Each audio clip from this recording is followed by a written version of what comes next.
మనం నిద్రపోయినప్పుడు కలలు రావడం సాధారణమే. అందులో మంచి కలలొస్తే సరే, అదే పీడకలలొస్తే ఉలిక్కిపడి భయపడి లేచిపోతాం. అసలు పీడకలలు ఎందుకొస్తాయి అనేది తెలియాలంటే ఈ వీడియో చూడాల్సిందే. పీడకలలు రావడానికి సాధారణ కారణాలు ఒత్తిడి, ఆందోళన, ప్రతికూల ఆలోచనలు. ఇవి ఎక్కువైనప్పుడు మనసు తీవ్ర ఒత్తిడికి గురై నిద్ర నాణ్యతను ప్రభావితం చేస్తుంది. దీనివల్ల భయపట్టే కలలు ఎక్కువగా వస్తూ ఉంటాయి.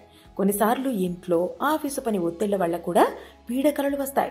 గాయాలు, శారీరక, లైంగిక వేధింపుల వల్ల కూడా ఈ కలలు రావడం సర్వసాధారణంగా జరుగుతుందట.